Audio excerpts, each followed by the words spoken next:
ഒന്നിച്ച് ദൈവത്തെ മഹത്വപ്പെടുത്തുവാൻ ദൈവം നമ്മുടെ സാവകാശത്തെ ഓർത്ത് ദൈവത്തിന് സ്തോത്രം ചെയ്യുന്നു. അല്പസമയം ദൈവത്തിൻ്റെ വചനവുമായി നിൽക്കുവാൻ ദൈവം നമ്മുടെ ഭാഗ്യത്തിനായിട്ട് സ്തോത്രം.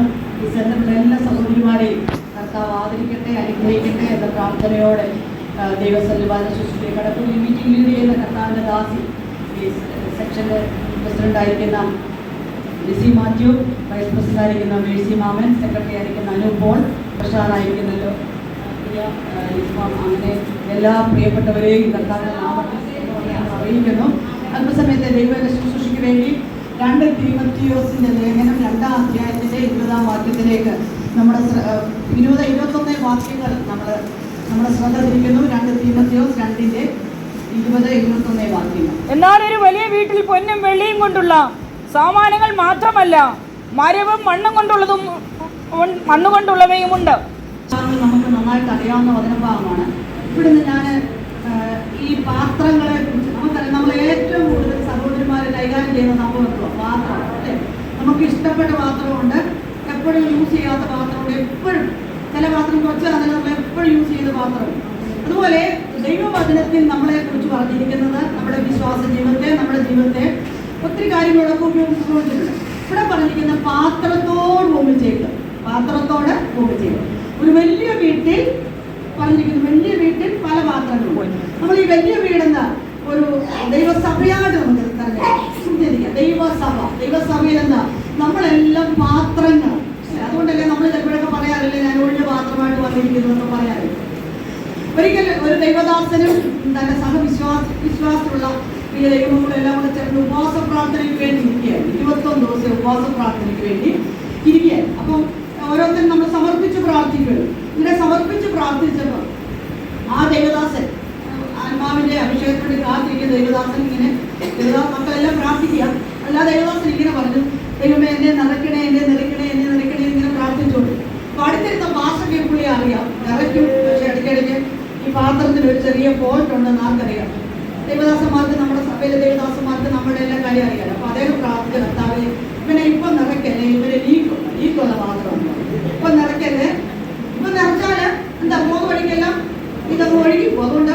പിന്നെ ലീക്കെല്ലാം അടച്ചതിന് ശേഷം ഇവരെ നിറയ്ക്കണേ ദൈവദാസൻ പ്രാർത്ഥിച്ചു. അതുപോലെ ഇന്നുപോലെ നമ്മുടെ നാട്ടിൽ ലീക്കുകളെല്ലാം അടച്ചിടേണ്ടതിന് നമുക്ക് ദൈവത്തോട് പ്രാർത്ഥിക്കാം. ഈ തീമോഥെയോസിനെ കുറിച്ച് നമുക്കറിയാം അല്ലെ.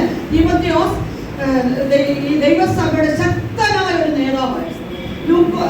പൗലോസ് അപ്പോസ്തലൻ പറയുന്നത് എന്താ, എന്റെ നിജപുത്രൻ എന്നൊക്കെ പറയുന്നത്. എന്ന് പറഞ്ഞാൽ അത്ര ഇന്റിമേറ്റ്, ഈ ലെറ്ററിന്റെ പ്രത്യേകത വളരെ ഇന്റിമേറ്റ് ലെറ്ററാണ് അല്ലെ. പേഴ്സണലി വളരെ ഇന്റിമേറ്റ് ആണ്, ഇന്റിമസി. ഓരോ വാക്കുകൾ എന്റെ നിജപുത്രൻ എന്നൊക്കെ ഒരു ദൈവദാസൻ തന്റെ കൂട്ടു ശുശ്രൂഷയെ കുറിച്ച് പറയത്തക്കവർ. അതേസമയം തന്നെ ഈ തീമോഥെയോസിനെ കുറിച്ച് പറയുമ്പോൾ അദ്ദേഹം ഒരു വീക്ക് വെസലായിരുന്നു അല്ലെ. എന്ന് പറഞ്ഞാൽ അതൊരു ബലഹീന പാത്രം. സാധാരണ സഹോദരിമാരെ കുറിച്ചൊക്കെ ബലഹീന പാത്രം എന്നൊക്കെ പറയും. പക്ഷെ ഇദ്ദേഹം ഒരു ബലഹീനനായിരുന്നു.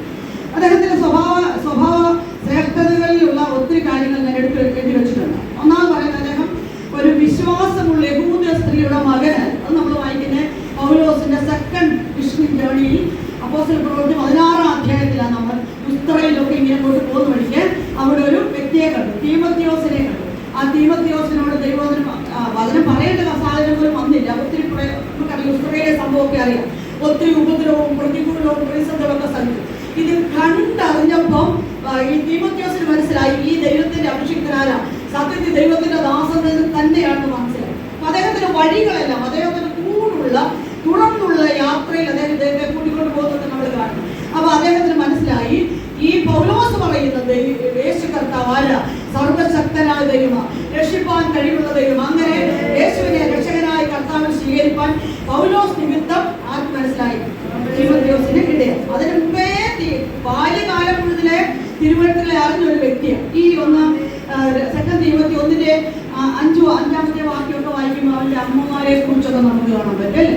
5-ാം വാക്യത്തിൽ അദ്ദേഹത്തിന്റെ അമ്മയെ കുറിച്ചും വലിയമ്മയെ കുറിച്ചും കാണാൻ പറ്റും. അപ്പൊ 2 അമ്മമാരുടെ വിശ്വാസം ആരിലേക്ക് പകരപ്പെട്ടു? ഈ തീമോഥെയോസിലേക്ക് പകരപ്പെട്ടു. പ്രിയപ്പെട്ടവരെ, ഇത് സഹോദരിമാരുടെ മീറ്റിംഗ് ആണ്. ഇവിടെ കൂടിയിരിക്കുന്നത് 1-2 മോളുള്ളൂ, ബാക്കി എല്ലാവരും അമ്മമാരൊക്കെ അമ്മമാർ. ഇനി ഈ എന്നോട് പലപ്പോഴും ദേവദാസന്മാർ പറയാറുണ്ട്, ഈ 10, 70, 65, 60, 50, 40 വയസ്സൊക്കെ ആകുമ്പോൾ അമ്മമാർ പേരന്റിങ് കൊണ്ടെടുത്തിട്ട് എന്താ പ്രയോജനം അല്ലേ? നമ്മൾ ആ ഒരു കടമയെല്ലാം കഴിഞ്ഞ് ഇപ്പം നമ്മുടെ മിക്കവാറും പണി നമ്മുടെ സിസ്റ്റർ കൊച്ചുമക്കളെ വളർത്താൻ വേണ്ടി പോവാം അല്ലേ? അപ്പം നമ്മളെല്ലാം എന്താ ഒരുമാതിരി അമ്മ എല്ലാം കഴിഞ്ഞിട്ട് വലിയപ്പച്ചയുടെയൊക്കെ ഒരു ഹോട്ടലിലേക്ക് കിടക്കുന്ന ഒരു അവസ്ഥയിലേക്കൊക്കെ നമ്മൾ കണ്ടിരിക്കുന്നത് മറ്റു വലിയ. അപ്പോൾ ഇങ്ങനെയൊക്കെ ഉള്ള അവസ്ഥയിലേക്ക് നമ്മൾ പോകും. അപ്പം ഞാൻ ഈ ദിവസങ്ങളിൽ ഇങ്ങനെ ഈ വന്ന് ഒരുക്കിക്കൊണ്ടിരുന്ന എൻ്റെ മനസ്സിൽ പെട്ടെന്ന് ഒരു ചിന്ത വന്നേ. ഒരിക്കൽ രണ്ട് മൂന്ന് കുഞ്ഞുങ്ങൾ, ടീനേജറായ കുഞ്ഞുങ്ങൾ ഇങ്ങനെ ഒത്തുപോകും. അപ്പോൾ അവർ ബൈബിളിനെ കുറിച്ചൊരു ചെറിയ ചർച്ച. ഒരു കുട്ടി പറഞ്ഞു, ഞാൻ വായിക്കുന്നത് KJV, അതാകുമ്പോൾ നമുക്കറിയാലോ അത് ഓൾഡ് ഇംഗ്ലീഷ് ലാംഗ്വേജാണ്, ഓൾഡ് ഇംഗ്ലീഷ് ആണ്, ഞാനതാ വായിക്കുന്നത്. അപ്പോൾ മറ്റൊരു പയ്യൻ പറഞ്ഞു, ഞാനൊരു NKJV, ന്യൂ KJV, നമ്മുടെ സൺഡേ സ്കൂളൊക്കെ ഫോളോ ചെയ്യുന്നതാണ്. അപ്പം അടുത്ത പുള്ളി പറഞ്ഞു, ഞാൻ NIV, കുഞ്ഞുങ്ങളൊക്കെ അതാ കൂടുതലും ഫോളോ ചെയ്യുന്നത്. അപ്പോൾ ഒരു പുള്ളിക്കാരൻ പറഞ്ഞു, ഒരു പയ്യൻ പറഞ്ഞു, ഞാൻ MSP ട്രാൻസ്ലേഷൻ ഉപയോഗിക്കുന്നു. എന്താ MSP ട്രാൻസ്ലേഷൻ കേട്ടിട്ടുണ്ടോ? ഉണ്ടോ? ആരും കേട്ടിട്ടില്ല. പക്ഷെ അവരിപ്പോൾ ഇങ്ങനെ ജിജ്ഞാസോടെ ആ മോൻ്റെ മുഖത്തോട് നോക്കിയിട്ട് ചോദിച്ചു, മോനെ ഈ MSP ട്രാൻസ്ലേഷൻ പറഞ്ഞ പുതിയ ട്രാൻസ്ലേഷൻ വരാണ്. അപ്പോൾ അവൻ പറഞ്ഞു, അതെൻ്റെ അമ്മയുടെ ട്രാൻസ്ലേഷൻ. അപ്പോൾ ഇവർ പറഞ്ഞു, നിന്റെ അമ്മയും ഈ ട്രാൻസ്ലേഷൻ മിനിസ്ട്രിയിലൊക്കെ ഉണ്ടോ മോനെ? അവൻ പറഞ്ഞു, അതല്ല, എൻ്റെ അമ്മയുടെ ബൈബിളിൻ്റെ പ്രത്യേകത ആൽഫ ഒമേഗ എന്ന് പറഞ്ഞാൽ ആദിയില്ല അന്തോ ഇല്ലാത്ത ബൈബിൾ. പഴയ ഒരു അമ്മ, ഇവരുടെ സാമ്പത്തികമൊന്നുമില്ല, എപ്പോഴെപ്പോഴും എല്ലാ കണ്ടീഷനും ബൈബിൾ വാങ്ങിക്കാനുള്ളത് വൃത്തിയില്ല. അതുകൊണ്ട് ഉൽപ്പത്തി പുസ്തകത്തിൻ്റെ 5 കണ്ടോളൂ എന്നതാണ് വെളിപ്പാടിൻ്റെ അവസാന ഭാഗമൊന്നുമില്ല. പക്ഷേ എൻ്റെ അമ്മയ്ക്ക് ഒരു പ്രത്യേകത ഉണ്ട്, ഈ ദൈവവചനം അതുപോലെ ജീവിതത്തിൽ പ്രാവർത്തികമാക്കുന്ന ഒരു അമ്മയാണ്. അതുകൊണ്ട് കൊച്ചൻ പറഞ്ഞേ, അമ്മയുടെ MSP ട്രാൻസ്ലേഷൻ എനിക്ക് ഇഷ്ടമാണ്. ശത്രുക്കളെ സ്നേഹിക്കാൻ പറഞ്ഞ അമ്മയ്ക്ക് അയൽവക്കക്കാരോടൊക്കെ നല്ല ബന്ധമാണ്. വീട്ടിൽ അമ്മയാണ് നല്ലൊരു അമ്മയാണ്. അവൻ കണ്ടു വളർന്നത് ഈ ദൈവവചനം ജീവിതത്തിൽ പ്രാവർത്തികമാക്കുന്ന ഒരമ്മയെ. നമുക്ക് ആത്മശോധന ചെയ്യാം. നമ്മുടെ ബൈബിളിന് ആദ്യം മുതൽ അവസാനം വരെ ഉണ്ട്, ഒത്തിരി ബൈബിളൊക്കെ നമ്മുടെ കയ്യിലുണ്ട്. പക്ഷേ ഈ വചനം നമ്മുടെ ജീവിതത്തിൽ പ്രാവർത്തികമാക്കുന്നുണ്ടോ? നമ്മുടെ പിള്ളേർക്ക് പറയാൻ പറ്റുന്നുണ്ടോ, എൻ്റെ അമ്മ വചനം ജീവിതത്തിൽ പ്രാവർത്തികമാക്കുന്ന ഒരമ്മയാണെന്ന് പറയാൻ കഴിയുന്നുണ്ടോ?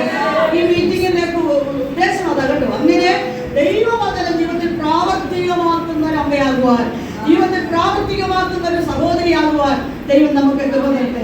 ഈ ദൈവത്തിലുള്ള അമ്മമാരുടെ ശിക്ഷണത്തിന് കീഴിൽ വളർത്തപ്പെട്ടതാണ്. അത് നമുക്ക് അത്രയും പറഞ്ഞുകൂടാ അല്ലേ? അതൊരു മിശ്ര വിവാഹിതരുടെ മകനാണ്. മനസ്സിലായല്ലോ? അവന്റെ അപ്പൻ ആരായിരുന്നു? ഒരു യൗവനനായിരുന്നു. അമ്മ ഒരു യഹൂദസ്ത്രീ. അന്നത്തെ കാലത്ത് എങ്ങനെ പറ്റിപ്പോയെന്ന് എന്നോട് ചോദിക്കല്ലേ. നമുക്ക് വേണ്ടാത്ത കാര്യത്തിലൊന്നും നമ്മൾ ഇടപെട്ട കാര്യമില്ല. അതൊക്കെ നമുക്ക് വിട്ടല്ല. വേണ്ടി നല്ല കാര്യങ്ങളൊക്കെ നമുക്ക് പിൻപറ്റാം അല്ലേ? ഇനി ഞാൻ പറഞ്ഞല്ലോ, ഈ പുള്ളിക്കാരനെ കുറിച്ച് പറഞ്ഞു, അവനൊരു വീക്ക് വെസലാണെന്ന് പറഞ്ഞു. ചിലരൊക്കെ അതൊന്ന് മുതലെടുക്കാറുണ്ട്. ഇടയ്ക്കിടയ്ക്ക് കൊച്ചനൊരു പ്രത്യേകത ഉണ്ട്, എന്തോ കഴിച്ചാലും വയറ്റി പിടിക്കുന്നില്ല. അവന് ഒരു ഈ പ്രോപ്പർ ഡൈജഷൻ നടക്കുന്നില്ല. അതുകൊണ്ട് ഭയങ്കര വിഷമം. അത് നടക്കാത്തവർക്കൊക്കെ അതിന്റെ ബുദ്ധിമുട്ട് അറിയുന്നത്. അങ്ങനെ ഒരു വൈകനായിരുന്നു ഈ കൊച്ചൻ. ബലഹീന വീക്ക് വെസൽ എന്ന് പറഞ്ഞു, ബലഹീന പാത്രം. അതിന് അപ്പോസ്തലൻ പറഞ്ഞു, ഇടയ്ക്കിടയ്ക്കൊക്കെ അല്പം വീഞ്ഞോടെ സേവിച്ചു കൊടുക്കാൻ പറഞ്ഞു. അത് നമ്മുടെ ആൾക്കാർ ആ ഒറ്റ വാക്യം മറ്റൊന്നും കണ്ടിട്ടില്ല. ഈ വാക്യം വലിയ ഇഷ്ടം. ഞങ്ങളിങ്ങനെ പരിശോധനൊക്കെ വീട്ടിൽ വിസിറ്റിങ്ങിനൊക്കെ പോകുന്ന ആൾക്കാർ എടുത്ത് വാദിക്കുന്ന ഒരു വാക്യമാണ്. അവസാനം പറയുന്നത്, നിങ്ങളുടെ ദീപത്യോസ് ഒരു കുടിയനായിരുന്നല്ലോ എന്ന് പറയും. ഇങ്ങനെയൊക്കെ പറയുന്ന ആൾക്കാരെ കണ്ടിട്ടുണ്ട്. അപ്പോൾ അതെന്താ, അതല്പം അവൻ്റെ ശരീരത്തിന് ദഹനക്കേട് നിമിത്തം. അത് അവിടുത്തെ ഒരു നോർമൽ ഡ്രിങ്ക്, സോഷ്യൽ അവരൊരു ഡ്രിങ്ക് ആയിരുന്നു. നമ്മൾ വെള്ളം കുടിക്കാൻ കൊടുക്കുന്ന പോലെ അവർ കൊടുക്കുന്നു. നമ്മൾ വരുമ്പോഴത്തേക്ക് അമ്മ ഇത്ര ചായയിലിട്ടെന്നൊക്കെ പറഞ്ഞ പോലെ അവരുടെ ഒരു നോർമൽ ഡ്രിങ്ക് ആയിരുന്നു. അത്രയും നമ്മൾ അതിനെക്കുറിച്ച് ചിന്തിച്ചാൽ മതി. അപ്പം ഞാൻ പറഞ്ഞു വന്ന ഒന്ന്, son of A mixed parent. 2, അവനെ കുറിച്ച് പറഞ്ഞിരിക്കുന്നത് അവന് ഒരു നല്ല മാതാക്കളുടെ ശിക്ഷണത്തിന് കീഴിൽ വളർത്തപ്പെട്ടവൻ. 3ാമത് നമ്മൾ വീക്ക് വെസല. ഇനി അടുത്തത് അവനൊരു കണ്ണുനീരോടെ എപ്പോഴും പ്രാർത്ഥിക്കുന്നവനായിരുന്നു. ഇല്ല, ഈ വാക്യത്തിൽ പൗലോസ് പറയുന്നത് നിന്റെ ഒന്നിന്റെ ആദ്യത്തെ വാക്യങ്ങൾ, നിന്റെ കണ്ണുനീര് ഓർത്തുകൊണ്ട് എപ്പോഴും. അപ്പോൾ ഈ പയ്യൻ എന്തോ വരുന്നു, ഞാൻ ഈ പയ്യൻ പറഞ്ഞൊരു യുവാവായിരുന്നു. ഒരു കണ്ണിൽ എപ്പോഴും കരയുന്നവനായിരുന്നു. എന്ന് പറഞ്ഞാൽ എന്താ, അവനെ നമ്മൾ പറയത്തില്ലേ, അവനെല്ലാ വിഷയങ്ങളെയും ഫേസ് ചെയ്യാനുള്ള കഴിവ് കുറവായിരുന്നു. ഇന്നോവേട്ടെന്നൊക്കെ പറയുന്ന പോലെ ഒരു പാർട്ടിയാണ് ഈ പുള്ളിക്കാരൻ. അങ്ങനെ എല്ലാം വലിയ ഒരു സഭയുടെ മുമ്പിലൊക്കെ സാക്ഷ്യം പറയാനൊക്കെ പറഞ്ഞാൽ ചിലപ്പോൾ പുറകോട്ട് നിൽക്കുന്ന ഒരു പയ്യനായിരുന്നു ഈ നമ്മുടെ ഈ തീമത്തി. ഇപ്പം എന്തെടുക്കാൻ ഒരു ഏറ്റെടുക്കാൻ വേണ്ടി തീമത്തി നിയോഗിക്കപ്പെടുക. ഓരോ അപ്പോസ്തലൻ അവനെ എഫെസോസ് സഭയുടെ ശുശ്രൂഷകനാകാൻ വേണ്ടി അവനെ അതിനുവേണ്ടി നിയോഗിക്കുന്ന ഒരു സന്ദർഭം. പൗലോസ് ഒത്തിരി ബലഹീനതകള്, ഭാരങ്ങള്, പിന്നെന്താ വലിയ കഴിവില്ല, വലിയ പ്രാപ്തിയില്ല, ഒരു ബലഹീന വസല, എല്ലാ കാര്യത്തിലും കണ്ടുകൊണ്ടിരിക്കുന്ന ഇങ്ങനെ എപ്പസോത്തിലെ ശുശ്രൂഷ എടുക്കാൻ പറ്റും. എപ്പസോത്ത് പറഞ്ഞല്ല അവിടെ ഭയങ്കര പരിപാടിയൊക്കെ, അന്ധകാരത്തിന്റെ ഈറ്റില്ലമായ ഒരു സ്ഥലമാണ്. അവിടെ ഒരു ഡയാന എന്ന് പറഞ്ഞൊരു അന്ധകാര ശക്തിയൊക്കെ വാണിരുന്ന സ്ഥലമാണെന്ന് കേട്ടിട്ടുണ്ട്. ശക്തന്മാരായ ദൈവദാസന്മാർ ശുശ്രൂഷിച്ച ഇടമാണ് അല്ലെ. നമുക്കറിയാം യോഹന്നാൻ അപ്പോസ്തലൻ ശുശ്രൂഷിച്ച ഇടമാണ്, പിന്നെ പൗലോസ് അപ്പോസ്തലൻ ശുശ്രൂഷിച്ച ഇടമാണ്. അവിടെ നിന്ന് കഴിവില്ലാത്ത ചെറുപ്പക്കാരനായ ഒരു ദീപത്തിൽ വന്ന് ശുശ്രൂഷ എടുക്കുമ്പോൾ അവർ ഭയങ്കര ഭീതിയും ഭയമൊക്കെയാണ്. നമുക്ക് നമ്മുടെ ഈ വിഷയങ്ങളിലേക്ക് ഈ ചെറിയ ഈ കൊച്ചു പ്രമേയത്തിലേക്ക് മടങ്ങി വരുമ്പോൾ ഇങ്ങനെ ദുഃഖിതനായ അല്ലെങ്കിൽ ഭീരുവായ ഇവനെ പരിശുദ്ധാത്മാവിനാൽ പൗലോസ് അപ്പോസ്തലൻ ധൈര്യപ്പെടുത്തുന്ന ഒരു പാസേജൂടെ 1-ാം അധ്യായത്തിന്റെ 7-ാമത്തെ വാക്യത്തിലല്ലേ നമ്മൾ വായിക്കുന്ന വീരത്വത്തിന്റെ ആത്മാവിനെ അല്ല, ശക്തിയുടെയും സ്നേഹത്തിന്റെയും. അപ്പൊ പിന്നെന്തുണ്ടായി? വീരത്വമുണ്ടായി അല്ലെ. പിന്നെന്താ? ബലഹീനനായി. പിന്നെ എല്ലാം കൊണ്ട് അങ്ങോട്ട് പോകാൻ, ശുശ്രൂഷ ഏറ്റെടുക്കാൻ ധൈര്യം പോരാതപ്പോ പൗലോസ് അപ്പോസ്തലൻ അവരെ ധൈര്യപ്പെടുത്തുക. കുഞ്ഞേ തീമോഥെയോസേ, നീ ബലഹീനനാ, ഇതെല്ലാം ശരിയാ, നിനക്ക് വലിയ പ്രായവുമില്ല, വലിയ കഴിവും വലിയ പ്രാപ്തിയൊന്നുമില്ല, ഇങ്ങനെ ശരീരത്തിന്റെ ബലഹീനതയുണ്ട്, എല്ലാം ഉണ്ട്. പക്ഷേ ഇനി അവിടേക്ക് നിയോഗിക്കുന്ന ഒരു ആത്മാവുണ്ട്. ആത്മാവിന്റെ പേരാണ് വീരത്വത്തിന്റെ ആത്മാവല്ല, പരിചയത്തിന്റെ ആത്മാവ്. എന്തുവാ? ഒരു വീരത്വത്തിന്റെ ആത്മാവ്. നമ്മളിങ്ങനെ ചില ദൈവത്തിന്റെ പ്രതിസന്ധികളുടെ നടുവിൽ നമ്മളങ്ങ് ഭാരപ്പെട്ടു പോകും. കർത്താവേ, ഇവിടുത്തെ ശുശ്രൂഷ എങ്ങനെ നമ്മൾ ചെയ്തെടുക്കും? കർത്താവേ, എന്റെ ജീവിതത്തിൽ ഇങ്ങനെയുള്ള സാമ്പത്തിക പ്രതിസന്ധി എങ്ങനെ ഞാൻ മുമ്പോട്ട് പോകും? എനിക്ക് ജോലിയില്ലെങ്കിൽ ഞാൻ എങ്ങനെ മുമ്പോട്ട് പോകും? പഠനത്തിൽ വേണ്ടി പോലുള്ള ഉയർച്ചയിൽ ഇങ്ങനെയൊക്കെ നമ്മൾ ഭാരപ്പെട്ടു പോകും. ശുശ്രൂഷ വേദികളിൽ ഇരിക്കുന്ന സമ്മർദ്ദങ്ങളൊക്കെ ഉണ്ടല്ലോ, നമ്മളത് ശുശ്രൂഷയിലൊക്കെ തളർന്നിട്ട് രോഗമൊക്കെ നിമിത്തം നമ്മൾ ഭാരപ്പെട്ടു പോകും. പക്ഷെ പ്രിയപ്പെട്ടവരെ, പരിശുദ്ധാത്മ നമ്മളെ ഓർപ്പിക്കുന്ന ഒരു കാര്യം, വീരത്വത്തിന്റെ ആത്മാവിനെ അല്ല.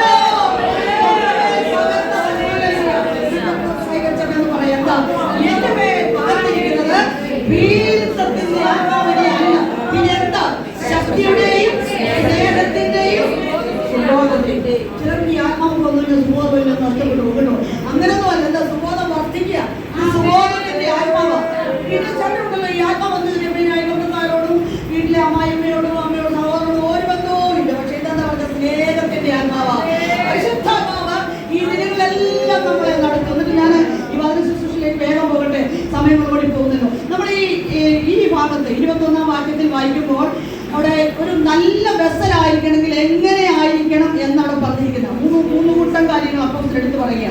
ഞാൻ ആ വാക്യം വായിച്ചു പോകുന്നത്, ഇവയെ വിട്ടകന്ന് ഒരു വീട്ടിൽ പല പാത്രങ്ങളുണ്ടല്ലോ, മരമുണ്ടോ, അതൊക്കെ ഞാൻ വിടുക. ഗോൾഡൻ വെസലുണ്ട്, സിൽവർ വെസൽസ് ഉണ്ട്, എല്ലാ വെസൽസും ഉണ്ട്, അതെല്ലാം വിടുക. നല്ലൊരു പാനപാത്രമാകണമെങ്കിൽ എന്തോ ചെയ്യണം? അതാണ് 21-ാം വാക്യത്തിൽ കാണുന്നത്. ഇവയെ നീ വിട്ടകരണം. എന്താ? ചിലതിനെയൊക്കെ നീ വിട്ടകന്നെങ്കിൽ മനസ്സൊരു നല്ല മാനപാത്രമായി. ഇവിടെ കിടന്ന സഹോദരന്മാരെ, നമ്മുടെ ആഗ്രഹം എന്താ?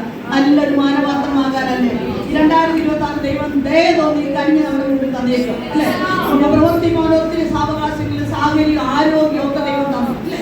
പിന്നെ ഈ കർത്താവിന്റെ വേലയ്ക്ക് ഞാൻ മനസ്സിലാക്കിയ ഒരു കാര്യം, പ്രത്യേകിച്ച് നമുക്ക് കഴിവൊന്നും വേണ്ട. അത് കുറച്ച് ദൈവത്തിന് അത്രയും ഉപയോഗിക്കാൻ പറ്റും.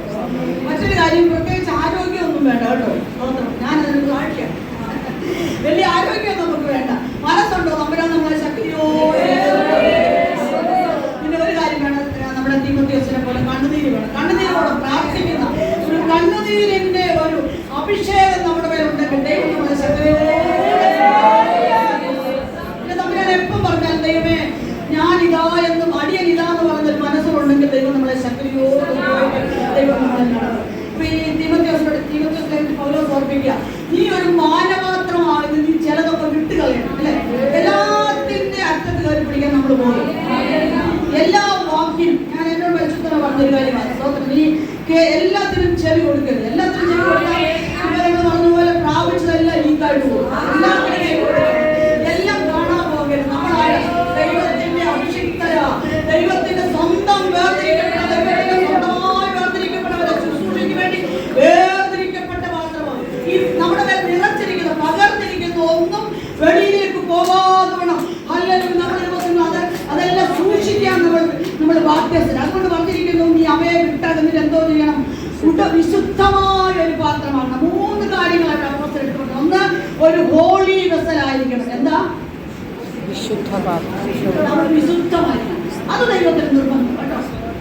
ദൈവത്തിന് ഏറ്റവും നിർബന്ധം നമ്മളൊരു വിശുദ്ധ പാത്രമായിരിക്കണമെന്നാണ്. ഒരു മലിന പാത്രത്തെയും ദൈവം ഉപയോഗിക്കുന്നില്ല, ഒരു അശുദ്ധ പാത്രത്തെയും ദൈവം ഉപയോഗിക്കുന്നില്ല. നമ്മളെ വിശുദ്ധി കൊണ്ടാണ്. ഇതിന്റെ 9-ാമത്തെ വാക്യം 1-ന്റെ 9-ാം വാക്യത്തിൽ വായിക്കുന്നു, നമ്മളെ വിളിച്ചത് എങ്ങനെ? വിശുദ്ധ വിളി കൊണ്ട് വിളിച്ചു എന്ന് പറഞ്ഞേ. വിളിച്ചത് വിശുദ്ധ വിളി കൊണ്ട് വിളിച്ചു. ലേഖനത്തിൽ പറഞ്ഞിരിക്കുന്ന സൗഖ്യ വിളി കൊണ്ട് വിളിച്ചു. ലേഖനത്തിൽ പറഞ്ഞിരിക്കുന്നത് ഉന്നത വിളി കൊണ്ട് വിളിച്ചു. അപ്പൊ ഈ വിളിയെ കുറിച്ച് പറഞ്ഞ ഹോളി കോൾ. അപ്പൊ നമുക്കൊരു ചിലപ്പോൾ ഒരു ഗംഭീര കോൾ, ഞാൻ വിശുദ്ധനായതുകൊണ്ട് എനിക്ക് ആർക്കും പഞ്ചായത്തിൽ നോക്കിയിട്ട് ഏറ്റവും വിശുദ്ധനായത് ആയതുകൊണ്ട് വിളിച്ചാണ്. ആണോ? അല്ല. സ്തോത്രം. നമ്മൾ അശുദ്ധരായത് നമുക്കറിയാം, അതിനെ കുറിച്ച് വിവരിക്കേണ്ട കാര്യമില്ല. യാതൊരു യോഗ്യതയും എഫേസ്യ ലേഖനത്തിൽ പൗലോസ് പറഞ്ഞിരിക്കുന്ന അകൃത്യങ്ങളാലും പാപങ്ങളാലും കണ്ടെത്തിയത് മരിച്ചവരാണ്. പക്ഷേ വിശുദ്ധ വിളിയോട് വിളിച്ചു. അതിന്റെ അർത്ഥം എന്താണെന്നറിയാം? വിശുദ്ധരാകാൻ വിളിച്ചതാണ്. വിശുദ്ധരാകാൻ ദൈവം നമ്മളെ വിളിച്ചതാണ്. ഹല്ലേലൂയ. അപ്പൊ ഒന്ന്, നമ്മൾ വിശുദ്ധ വെസലായിരിക്കണം, ഒരു ഹോളി വെസലായിരിക്കണം. രണ്ടാമത്തെ ആ ഭാഗത്ത് കാണുന്നത് ഉടമസ്ഥന് ഉപയോഗമുള്ള പാത്രമായിരിക്കണം. Useful vessel to master. നമ്മുടെ യജമാൻ എന്താ? ഒരു ഉപയോഗമുള്ള പാത്രമാണ് അല്ലേ? ഉപയോഗമില്ലാത്ത പാത്രത്തെ കൊണ്ട് എന്തോ ഉപയോഗം. നമ്മുടെ വീടുകളുണ്ട് ഒത്തിരി പാത്രങ്ങളുണ്ട് അല്ലേ? നമ്മളിങ്ങനെ ഒത്തിരി വലിയ പാത്രം വെക്കില്ല, അവർ നമുക്ക് എടുക്കാൻ പോലും പറ്റില്ല. എടുത്ത് കഴുകാൻ പറ്റുമോ? ഇല്ല, ഭയങ്കര വെയിറ്റാണ്. പണ്ടത്തെ പാത്രങ്ങളൊക്കെ നമുക്കറിയില്ല, വലിയ ഉള്ളി, പല പ്രയോജനമുണ്ട്. വല്ല കല്യാണമൊക്കെ, ഇപ്പൊ കല്യാണത്തിന് നമുക്ക് അതിന്റെ ആവശ്യം പുറത്താൻ കൊടുക്കും. പിന്നെ ഈ പാത്രം എല്ലാം അവിടെ ഇരിക്കുക. നോക്കിയേ, യോഹന്നാന്റെ സുവിശേഷത്തിൽ 2-ാം അധ്യായത്തിൽ നമുക്കറിയാം, തലമുറയെ കുറേയേറെ പാത്രം ഇരിക്കും അല്ലേ? നിറഞ്ഞ പാത്രമാണ്. ആ പാത്രത്തിന്റെ പ്രശംസ വലിയ പാത്രമാണ്. പക്ഷെ ആ പാത്രത്തെ ഉപയോഗിക്കാൻ വന്നപ്പോൾ പാത്രം ശൂന്യമാണ്. തലമുറയിൽ ശൂന്യമായ പാത്രങ്ങൾ കൊണ്ട് യജമാനന് വലിയ പ്രാധാന്യമുണ്ടോ? ഒരു പ്രയോജനമില്ല. അപ്പൊ നമ്മൾ എന്തായിരിക്കണം? Useful vessel to master. ഇനി അടുത്തത് യൂസ്ഫുൾ വെസലിന്റെ പ്രത്യേകത എന്താണെന്ന് അറിയാം? നല്ല വേലയ്ക്ക് ഒക്കെ ഒരുങ്ങിയിരിക്കുന്ന മാനവാക്കം. ആ വേലയ്ക്ക് ഒരുക്കം. വേലയ്ക്ക് എന്താ വേണം? ഒരുക്കം. ഇപ്പൊ ഇവിടെ നമുക്കറിയാം, മീറ്റിംഗ് വെച്ചു, പലർക്ക് വരാമായിരുന്നു, പക്ഷെ ഒരുങ്ങിയില്ല, അത് വന്നില്ല. ഇപ്പം തന്നെയല്ല, കർത്താവിന്റെ വരവിൽ സംഭവിക്കാൻ പോകുന്ന വലിയ ദുരന്തപൂർണമായ ഒരു കാര്യമാണ്. കാരണം കേൾക്കുമ്പം ചിലർക്ക് ഒരുങ്ങത്തില്ല. ഒരുങ്ങാത്ത പാത്രത്തെ കൊണ്ട് ഒരുക്കിക്കൊണ്ട് പോകാൻ പറ്റുമോ? പറ്റുന്നില്ല അല്ലേ? നമ്മളതായപ്പോൾ കല്യാണത്തിന് ഇന്ന് എനിക്ക് ഒഴിച്ചുകൂടാത്തൊരു കല്യാണമാണ്. എൻ്റെ പ്രിയപ്പെട്ടവൻ കല്യാണത്തിന് വേണ്ടി പോയിരിക്കും. അപ്പോൾ ഒരു കല്യാണത്തിനൊക്കെ പോകണമെങ്കിൽ നമുക്കറിയാം, നമ്മൾ താമസിച്ചാലും അച്ഛാ നിന്ന് അവിടെ ഒരുക്കിക്കൊണ്ടൊക്കെ പോകും അല്ലേ? പക്ഷെ ഈ വചനത്തിൽ പറഞ്ഞിരിക്കുന്ന വേലയ്ക്ക് ഒരുക്കങ്ങൾ അച്ഛായി ഒരുക്കാൻ പറ്റത്തില്ല. നമ്മൾ തന്നെ നമുക്ക് എന്താ വേണം? ഒരുക്കം വേണം. നല്ല വേലയ്ക്ക് ഒരുങ്ങിയിരിക്കുന്ന ഒരു മാനപാത്രമായിരിക്കണം ദൈവത്തിന് സ്തോത്രം. അപ്പൊ അങ്ങനെ ഒരു പാത്രമായിരിക്കാൻ ദൈവം നമ്മളെ കുറിച്ച് ആഗ്രഹിക്കുന്നു. Ready for every good work. എല്ലാം നല്ല വേലയ്ക്ക് ഒരുങ്ങിയിരിക്കുന്ന പാത്രമാകണം. ഈ അങ്ങനെയുള്ള പാത്രം എന്താ പാത്രമാകും? മാനപാത്രമാകും. മാനപാത്രത്തിന് ഓണറബിൾ വെസൽ, ദൈവത്താൽ മാനിക്കപ്പെടുന്ന പാത്രമാകും. അല്ലെങ്കിൽ ഒരുക്കമില്ലാത്ത പാത്രം, ഉദാസീനമായ പാത്രം, ലീക്കുള്ള പാത്രം, ആ പാത്രത്തെ കുറിച്ച് വന്ന് ഡിസോണറബിൾ വെസൽ, അത് ബഹുമാനമില്ലാത്ത പാത്രമാണ്. ഹീനപാത്രമാണ് മലയാളത്തിൽ പറഞ്ഞിരിക്കുന്നത്. ഈ രണ്ട് പാത്രത്തിന്റെ കൂട്ടത്തിൽ ഏത് പാത്രത്തിലാകാനാണ് നമുക്കാകണം? ഏത് പാത്രത്തിലാകാനല്ല, ഏത് പാത്രത്തെ പോലെ ആകാൻ. ഒന്ന് പറഞ്ഞ്, എനിക്ക് മാനപാത്രമാകണം.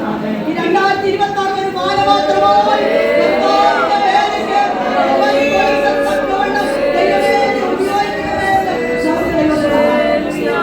പറയുന്നതിന് കാരണമുണ്ട് കേട്ടോ. ആ ലേഖനം കൊണ്ട് വായിക്കുമ്പോൾ കാണാൻ പറ്റും, ചില പാത്രം അങ്ങ് ഹീനപാത്രമായി. ഹീനപാത്രം ആകാൻ വേണ്ടി അല്ല ദൈവം വിളിച്ചത്. ദേവദാസ് ആരായിരുന്നു? പുള്ളി ശക്തനായ ഒരു മാനപാത്രമായിരുന്നു. പക്ഷേ ആ പുള്ളി അവസാനം പറയുന്നത്, ഇവിടെ പൗലോസ് പറയാം, അവൻ എന്നെ വിട്ടിട്ട് എന്നെ വിട്ട് ലോകത്തെ സ്നേഹിച്ചു പോയത്. ഒരു ഭാഗത്ത് പറയുന്നുണ്ട് അവൻ തെസ്സലോനിക്കയിലേക്ക് പോയിട്ട്. അപ്പൊ ആദ്യം ഞാൻ ഓർത്തമേ, എല്ലാവരും എപ്പോഴും പൗലോസിന് പോയിരിക്കാൻ പറ്റുമോ? ഇല്ല. അവർ തെസ്സലോനിക്കയിലേക്ക് പോയി എന്നാ ചെയ്തെന്ന് ഞാൻ ഓർക്കും. പക്ഷെ പിന്നെ അത് പഠിച്ചു വന്നപ്പോൾ എനിക്ക് മനസ്സിലായത്, തെസ്സലോനിക്ക സ്വർണ്ണ ഖനികളുടെ ഒരു ഇടമാണ്. അപ്പൊ അവിടുത്തെ ശുശ്രൂഷയ്ക്ക് പോയാൽ എന്താ നല്ല പ്രയോജനമുണ്ട്. അങ്ങോട്ട് പോയതാ പുള്ളി. അവസാനം പോയി എവിടാന്നറിയാമോ? ഒരു ഹൈന്ദവ ഒരു പുരോഹിതനായിട്ട്, അല്ലെ ക്ഷേത്രത്തിൽ ഒരു പൂജാരിയായി അദ്ദേഹം തീർന്നു നോക്കിയാൽ ചരിത്രത്തിൽ ചില വേദപണ്ഡിതന്മാരൊക്കെ പറയും. അതെന്തുമാട്ടോ, നല്ലൊരു കാര്യമല്ലാത്തോട് ഞാനൊക്കെ വിടുക. അവ എത്ര മാനപാത്രമായിരുന്നു. പക്ഷെ അവസാനം കാണുന്നത് ദൈവ ശുശ്രൂഷയ്ക്ക് ഉപയോഗമില്ലാത്ത. ഇനി അലക്സാണ്ടറിനെ കുറിച്ച് നമ്മൾ വായിക്കുന്നു, പിന്നെന്താ പറയുന്നത്, ഹുമനിയോസിനെ കുറിച്ച് വായിക്കുന്നു. അവരൊക്കെ നല്ല പാത്രങ്ങളായിരുന്നു. യജമാനൻ വലിയ ആഗ്രഹത്തോടെ തിരഞ്ഞെടുത്ത പാത്രമാണ്. പക്ഷെ ആ പാത്രത്തിന്റെ അന്ത്യം എന്താണെന്ന്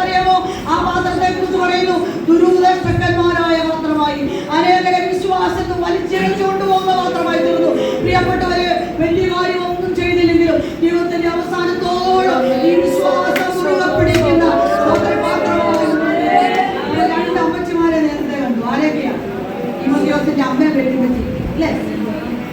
യൂനിക്കായി കണ്ടു. അവർക്ക് നല്ല സാഹചര്യമൊന്നുമല്ല. നമുക്കറിയാം പുള്ളിക്കാരന്റെ ഭർത്താവ് ഒരു യവനന്. അപ്പൊ വേണ്ടി പോലെ ആരാധനയ്ക്കൊന്നും ഇവിടെ പറഞ്ഞ പോലെ ആരാധനയ്ക്കൊന്നും കൊണ്ട് വിടത്തിൽ വളരെ എതിർപ്പൊക്കെ ആയിരിക്കും, അന്ന് വളരെ പ്രയാസ പ്രതിസന്ധിയൊക്കെ ആയിരിക്കും. പക്ഷെ എന്നിട്ടും അവളെന്തോ വിശ്വാസത്തിൽ പിടിച്ചു നിന്നു. മാത്രമല്ല അവർക്ക് ലഭിച്ച തലമുറ എങ്ങനെ വളർത്തിയെടുത്തു? വിശ്വാസത്തിൽ വളർത്തിയെടുത്തു. പ്രിയപ്പെട്ടവരെ, നമ്മുടെ ഉദരത്തിൽ നിന്ന് പുറപ്പെടുന്ന കുഞ്ഞുങ്ങളെ കുറിച്ച് നമുക്ക് വലിയൊരു ഉത്തരവാദിത്തമുണ്ട്. കുഞ്ഞുങ്ങൾ എന്തിനേലും വളർന്നോട്ടെന്ന് പറഞ്ഞാൽ കുഞ്ഞുങ്ങൾ അങ്ങനെ വളരും. പക്ഷെ വിശ്വാസത്തിൽ വളർത്തിയെടുക്കണമെങ്കിൽ നമുക്ക് ഒത്തിരി കഷ്ടപ്പാടുണ്ട്. എന്താണെന്ന് അറിയാമോ? വിശ്വാസം എന്ന് പറഞ്ഞത് പകരപ്പെടുന്ന ഒന്ന്. എപ്പോഴാണ് പകർച്ചപ്പനി എന്ന് പറഞ്ഞൊരു പനി നമുക്ക് വാർത്തകൾ കാണുന്നു. പനി പകരും. പനി പകരുമെങ്കിൽ വിശ്വാസവും പകരപ്പെടുന്നു. സത്യവിശ്വാസം പകരപ്പെടേണ്ട ഒന്ന്. അത് ക്യാച്ച് ചെയ്യുക. നമ്മൾ ഇടവച്ചനെ സംസ്കൃതി പോടാ, ഇടവച്ചനെ നീ പള്ളി പോടാന്ന് പറഞ്ഞാൽ കൊച്ചു പോകത്തില്ല. അപ്പൻ പള്ളി പോകാത്തൊരപ്പൻ ഓനോട് പറയണം നീ പള്ളി പോടാന്ന് പറഞ്ഞാൽ കൊച്ചു പോകും ഇല്ല. നമ്മൾ രാവിലെ ഒരുങ്ങി പോകുമ്പോൾ അവൻ തന്നെ എന്തോ ചെയ്യും? നമ്മുടെ കൂട്ടത്തിലാവും വരും അല്ലേ? പ്രാർത്ഥനയ്ക്ക് വൈകിട്ട് നമ്മൾ മുഴുകാൻ കിടക്കുമ്പോൾ കൊച്ചിനെന്തോ ചെയ്യും? അവൻ വന്ന് പ്രാർത്ഥനയ്ക്ക് ഇരിക്കും. ഇതൊന്നും നമ്മൾ പറയേണ്ട സംഭവമല്ല. ഇതെല്ലാം പകരപ്പെടുന്നു. വിശ്വാസം പകരപ്പെടുന്ന ക്യാച്ച് ചെയ്യുന്ന പിള്ളേർ. ഈ പിള്ളേർക്കറിയാം, നമുക്ക് ഒരു വീട്ടിൽ 2 പിള്ളേരുണ്ടെങ്കിൽ 4 ക്യാമറ കണ്ണുമായിട്ട് നമ്മളെ നോക്കിയിരിക്കില്ലേ അല്ലയോ? നമ്മുടെ ഓരോ പ്രവൃത്തികൾ കുഞ്ഞുങ്ങളെ കണ്ടിട്ട് അവർ ഓടി വന്ന് തുണിയൊക്കെ എടുക്കുന്ന കുഞ്ഞിനെ തലയെ തുണിയൊക്കെ ഇട്ടിരുന്നു കലുവലൊക്കെ പറയുന്നത് കേട്ടിട്ടില്ല. അതിന് അമ്മ പറയുന്നത് വെച്ച് കേട്ടു. അതുകൊണ്ട് കുഞ്ഞിതൊക്കെ പറയുന്നു അല്ലേ? പക്ഷെ അത് അവസാനം വരെ തുടരണമെങ്കിൽ അമ്മയുടെ ഓരോ ചലനങ്ങളും ഈ കുഞ്ഞ് വീക്ഷിച്ചോണ്ടേ ഈ അമ്മ എങ്ങനെയാണ് അച്ഛനോട് ഇടപെടുന്നത്, എങ്ങനെ പിന്നെ അവിടുത്തെ അമ്മച്ചിയോട് എങ്ങനെ ഇടപെടുന്നത് അല്ലേ? പിന്നെന്താ ഇതൊക്കെ പിള്ളേർ കണ്ടുപിടിക്കും കേട്ടോ. പിന്നെന്താ അയൽവക്കക്കാരോട് 500 രൂപ കടം വാങ്ങിക്കാൻ വരുമ്പോൾ ഇന്നലെ 5000 എണ്ണിപ്പെറുക്കി അലമാരി കയറ്റി വെച്ച ഒന്നുമില്ലല്ലോ എന്ന് പറഞ്ഞാൽ കൊച്ചിനെന്തോ ചെയ്യും? കൊച്ചിനെ ശ്രദ്ധിച്ചോണ്ടേ. അപ്പൊ പ്രിയപ്പെട്ടവരെ, നമ്മുടെ വിശ്വാസ ജീവിതം പറയുമ്പോൾ എപ്പോഴും ഓർക്കണം, നമ്മുടെ കുഞ്ഞുങ്ങളെ സ്വർഗത്തിലേക്ക് നയിക്കാൻ നമ്മളെ കൊണ്ടേ പറ്റത്തും. നമ്മൾ തലസ്കൂലിക്കാൻ ഭാഷയൊക്കെ കുറ്റം പറയാം. അന്നേരം വന്നതിന് ചില ടീച്ചർ നമ്മളിങ്ങനെ പറഞ്ഞാലും അത് നമ്മുടെ കയ്യിൽ തന്നില്ലേ ഇല്ലേ? നമ്മുടെ കയ്യിലല്ലേ ഈ അടുപ്പിൽ കൊണ്ടുവിടുന്നവരെ തന്നത്. അതുകൊണ്ട് പ്രിയപ്പെട്ടവരെ, നമ്മൾ ഈ കുഞ്ഞുങ്ങളെ കരം വെച്ചു പ്രാർത്ഥിക്കണം. ഉദരത്തിരിക്കുമ്പോൾ എന്ത് ചെയ്യണം? നമ്മുടെ യോഗനാശനെ പോലെ പരിശുദ്ധാത്മാവിൽ നിറയണമെങ്കിൽ നമ്മൾ അന്നേരെ പ്രാർത്ഥിക്കണം. അപ്പൊ നിങ്ങൾ ചോദിക്കുന്നത് ഇത്രയും നാളും നിറഞ്ഞിട്ടില്ല, പിന്നെ എങ്ങനെ ഉദരത്തിൽ വെച്ച് നിറയും? നമ്മൾ ആത്മാവിൽ നിറഞ്ഞ് പ്രാർത്ഥിക്കുന്ന ഒരു അമ്മയാണെങ്കിൽ ഉദരത്തിൽ വെച്ചേ എന്തോ നിറഞ്ഞു വരാനായിട്ടടിയായിത്തീരുന്നൊരു കാലത്തിലാണ് നമ്മൾ ജീവിക്കുന്നത്. അതെല്ലാം ഞാനത് വിടുക. അപ്പം ഇതിന്റെ 17ാമത്തെ വാക്യത്തിൽ പറയുക, 2 പറഞ്ഞിട്ട് കർത്താവ് തനിക്കുള്ളവരെ അറിയുന്നു. ഇത് പറഞ്ഞിവിടെ എന്നെ അറിയാൻ ആരുമില്ലല്ലോ എന്നൊക്കെ പറഞ്ഞിരിക്കുന്ന സഹോദരങ്ങളുണ്ടല്ലോ. പരിശുദ്ധാത്മാവിന് പറയാനുള്ള ദൂത്, കർത്താവ് തനിക്കുള്ളവരെ എന്തൊക്കെ അറിയുന്നത്? നമ്മുടെ കർത്താവെ അറിയുന്നു. നമ്മളോട് സംസാരിച്ചല്ലോ, യഹോവ നമ്മെ ഓർത്തിരിക്കുന്നു, അവൻ നമ്മളെ അറിയുന്നു. ഹല്ലേലൂയ. ദൈവം നമ്മളെ ഓർക്കുക. ഹല്ലേലൂയ. പ്രിയപ്പെട്ടവരെ, ഈ ഭാഗത്ത് നമ്മൾ കാണുന്ന ഈ തീമോത്തിയോസിനെ ആ ശുശ്രൂഷ ദൈവം വരവേൽപ്പിച്ചു. ശക്തിയോട് ആ ശുശ്രൂഷ ചെയ്തു. ഞാൻ എൻ്റെ 4 അധ്യായത്തിലേക്ക് നമ്മളോട് പറഞ്ഞു പോയിട്ട് ആഗ്രഹിക്കുക. ഈ അപ്പോസ്തലൻ ഈ ശുശ്രൂഷ ഏൽപ്പിക്കുമ്പോൾ അപ്പോസ്തലൻ മരണത്തോട് അടുത്ത് വന്നിരിക്കുന്നു. ശീതകാലത്തിന് മുമ്പേ വരാൻ ഉത്സാഹിക്കാൻ നമ്മളോട് പറയുന്നുണ്ട്. പിന്നെ കുർബോസിനോട് വെച്ചു പോയ പുതപ്പും ചർമ്മ ലിഖിതങ്ങളും എടുത്തോണ്ട് വരാൻ പറയുന്നുണ്ട്. നമ്മൾ എനിക്ക് ഈ മരണത്തിലേക്ക് കാലം ഇട്ടിരിക്കുന്ന മനുഷ്യൻ എന്തിനാ ഈ ഇനി എന്നോട് വായിക്കാൻ പോകും ചർമ്മലിഖിതമൊക്കെ? അപ്പൊ അന്ത്യത്തോളം എന്ന് പറഞ്ഞാൽ ഈ തിരുവഴുത്തിനെ പാരായണം ചെയ്ത് വായിച്ച് ധ്യാനിക്കുന്ന ഒരു ഭക്തന് നമുക്ക് കണ്ടു കാണത്തില്ലേ? എന്തോ ചെയ്യണം? ദൈവബോധന നമ്മള് ധ്യാനിക്കണം. അത് നമ്മളെ ശക്തീകരിക്കണം. എന്താ നമ്മുടെ ക്ഷീണത്തിന് കാരണം? നമ്മുടെ ബലഹീനതയ്ക്ക് കാരണം എന്താണെന്ന് അറിയാമോ? ദൈവത്തിന്റെ വചനത്തെ ധ്യാനിക്കാത്തതുകൊണ്ട് ആകപ്പാടെ ഞായറാഴ്ച ദൈവദാസന് ദൈവം കൊടുത്തത് കേൾക്കാൻ വേണ്ടി നമ്മൾ കാതോർത്തിരുന്നത് നമ്മൾ ആത്മാവിൽ വളരത്തില്ല. നമ്മൾ ആത്മാവിൽ വളരണമെങ്കിൽ വീട്ടിലിരിക്കുമ്പോൾ ദൈവവചനത്തിൽ നമ്മൾ ശക്തിപ്പെടണം. ഞാൻ ഒത്തിരി ക്ഷീണിച്ചു പോയ സന്ദർഭങ്ങളൊക്കെ ഉണ്ട്. അപ്പം ഞാൻ ഈ ദൈവവചനമായിരുന്നു എൻ്റെ ആഹാരം. ഹല്ലേലൂയ. അപ്പൊ എന്നോട് ദൈവം ഇടപെട്ട ഒരു കാര്യമാണ്, മനുഷ്യൻ അപ്പം കൊണ്ട് മാത്രമല്ല ദൈവത്തിന്റെ വായ്പൂടി വരുന്ന സകല വചനം കൊണ്ട് ചെയ്യും. അപ്പൊ ഈ വചനത്തിൽ എന്തോ ശക്തിയുണ്ട്. നമ്മളെ ജയിപ്പിക്കാൻ കഴിയും. നമ്മുടെ ബലഹീനതയിൽ നമ്മളെ ശക്തീകരിക്കുന്ന വചനം അല്ലേ? ഭാരോഷിയുടെ അതിനനുസരിച്ചൊരു വചനം. ബലഹീനപ്പെടുമ്പോൾ രോഗം ഇങ്ങോട്ട് വന്നു കയറുമ്പോൾ നമ്മൾ പറയും ദൈവത്തോട് നമ്മൾ പറയും, കർത്താവേ നിന്റെ അടിപ്പിടലുകൾ എനിക്ക് സൗഖ്യമുണ്ട്. കർത്താവ് ഞാൻ നിന്നെ സൗഖ്യമാക്കുന്ന നമ്മൾ നല്ല ശക്തിയായിട്ട് നടക്കും. നമ്മുടെ അന്റി ഓർപ്പിച്ചതുപോലെ നമ്മൾ സിംഹത്തിന്റെ കുട്ടി കുട്ടികളാ. നമ്മളിങ്ങനെ ബലഹീനരായിട്ട് എനിക്ക് വയ്യായേ എനിക്ക് വയ്യായേ അയ്യോ ഒന്നും പറഞ്ഞ് നടക്കേണ്ടവരല്ല. നമ്മൾ നല്ല ശക്തിയോടെ നടക്കണം, ആത്മകർവോടെ നടക്കണം. ഈ ഡയബറ്റിക്കൊക്കെ തന്നെ ആരാ? അവരാ തന്നെയാ. അവർ പരിഹാരം അവിടെ തന്നെ ഉണ്ട്. ദൈവത്തിന്റെ സ്തോത്രം. നമ്മളെ ശക്തിയോടെ നടത്തുന്ന നമ്മുടെ ദൈവമാണ് നമ്മുടെ കർത്താവ്. ഈ 4 അധ്യായത്തിന്റെ 16-ാം വാക്യത്തിൽ ഞാൻ ഇങ്ങനെ വായിച്ചിട്ട് പൗലോസ് പറയുക, ഇത്രയൊക്കെ ശക്തനായ പൗലോസ് പറയുക. ഞാൻ സമയത്ത് വേഗം പോണേ. എല്ലാവരും 17-ാം വാക്യത്തിൽ പറയാം, 16-17 പറയാം. എല്ലാവരും കൈവിട്ടു അല്ലേ? കൂടെ നമ്മൾ കൈവിട്ടു, ഇവിടെ പറഞ്ഞ ദേവമാസ കൈവിട്ടു, പിന്നെ എല്ലാവരും കൈവിട്ടു. അവസാനം പുള്ളി പറയാം, എല്ലാ ആശയക്കാരൊരിക്കലും കൈവിട്ടിരുന്നു. ആശയക്കാർക്ക് വേണ്ടി എന്തെല്ലാം ത്യാഗം സഹിച്ചവർ, എന്ത് പ്രതികൂലങ്ങൾ സഹിച്ച് ആശയം ദൈവത്തിനെ പ്രഘോഷിച്ച ദൈവത്തിന്റെ ഭക്തന എല്ലാവരും കൈവിട്ടു. പക്ഷേ ഓർപ്പിക്കാം, പക്ഷേ കർത്താവ് എനിക്ക് ആ വാക്ക് എല്ലാവരും കർത്താവ് എനിക്ക് ജീവിതത്തിൽ തുടർന്നിരിക്കുന്ന ആരാ? എല്ലാവരും കൈവിട്ടാലും തുടർന്നിരിക്കുന്നവരാ. നമ്മുടെ പ്രായത്തിന്റെ ഒരു നല്ല ഭാവമൊക്കെ കഴിഞ്ഞവല്ല. എന്നൊക്കെ ഞാനിങ്ങനെ പറയുന്നത് ഇന്നത്തെ അവസ്ഥ അനുസരിച്ച് പറയും. എനിക്ക് എന്റെ മാത്രയിലും മുക്കാലും ആവല തീർന്നു. പ്രിയപ്പെട്ട നമ്മൾ ജീവിതത്തിൽ ഏകരാകാം അല്ലേ? നമ്മുടെ തുണികളെ നഷ്ടപ്പെട്ടത് നമ്മൾ ഏകരാകും. കുഞ്ഞുങ്ങൾ അന്യരാജ്യത്തൊക്കെ പോയി നമ്മൾ ഏകരാകും. അന്നേരം അയ്യോ എനിക്ക് ആരുമില്ലേ പുസ്തകം പറഞ്ഞിരിക്കുന്നത്. നമ്മൾ എന്ത് വേണം? ഈ പറഞ്ഞിരിക്കുന്ന വചനം ഉരുവിടണം. കർത്താവ് എനിക്ക് തുടർന്നു. എല്ലാവരും വേണ്ടി മാറ്റപ്പെടുമ്പോൾ നമ്മളെ അനാഥമാക്കാൻ കഴിയില്ല. അതുകൊണ്ട് കർത്താവിന്റെ വചനത്തിൽ പൗലോസ് ധൈര്യപ്പെടുക. എല്ലാവരും കൈവിട്ടു, കർത്താവ് കണക്കിടാതിരിക്കട്ടെ. പക്ഷേ എനിക്ക് ആരുണ്ട്? ഒരു തുണയുണ്ട്. ദൈവത്തിൽ പറഞ്ഞിരിക്കുന്ന കഷ്ടങ്ങളിൽ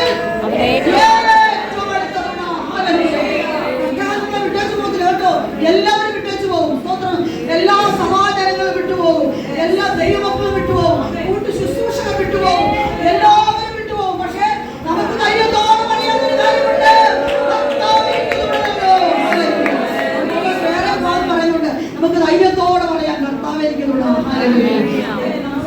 ലഭിച്ചിരിക്കുന്ന സ്വർഗീയ നന്മകൾപ്പെട്ട് ഒന്ന് വീരത്വത്തിന്റെ ആത്മാവിനെയല്ല, ശക്തിയുടെ ആത്മാവിനെ ദൈവം നമ്മുടെ മേൽ പറയുന്നു. 2 ഏത് ജീവിത സാഹചര്യങ്ങളും ഇപ്പൊ ജയിലിൽ കിടക്കുക, നാളെ ഹീറോയുടെ വാള് കഴുത്തൽ കയറാം അല്ലേ? പക്ഷെ വല്ല ഭയമുണ്ടോ? മുഖത്തോട്ട് നോക്കിയേ. അദ്ദേഹം പറഞ്ഞു വെക്കുന്ന അവസാന വാക്കുകൾ എനിക്ക് വലിയ ഇഷ്ടം. ഞാൻ എപ്പോഴും ഉരുവിടുന്ന വാക്യങ്ങളാണ്. ശുശ്രൂഷ തികച്ചു, വിശ്വാസം കാത്തു, നല്ലവോർ പൊരുതും, ഓട്ടം തികച്ചു, വിശ്വാസം കാത്തു, നീതിന്റെ കിരീടം എനിക്കോ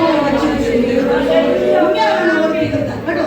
ബാക്കിയൊന്നും വെക്കരുത്. കിട്ടിയിരിക്കുന്ന അവസരങ്ങൾ കർത്താവിനെ വ്യക്തീകരിക്കണം. ദൈവത്തിന്റെ സ്വാതന്ത്ര്യം, കർത്താവിന്റെ ദാസി എന്നുള്ള നിലകളുള്ള ശുശ്രൂഷ മുഴുവൻ പൂർത്തീകരിച്ച് സന്തോഷത്തോടെ കർത്താവിന്റെ സന്നിധിയിലേക്ക് പോകും. ഇപ്പോൾ പാത്രത്തെ കുറിച്ച് പറഞ്ഞു വരുന്നത്, ഈ പാത്രം എങ്ങനെയുള്ള പാത്രമായിരിക്കണം? ദൈവം ആഗ്രഹിക്കുന്ന ആത്മകരമുള്ള പാത്രം, വെറും പാത്രമല്ല. നമ്മൾ രണ്ട് രാജാക്കന്മാരുടെ പുസ്തകത്തിൽ കാണുന്നുണ്ട്.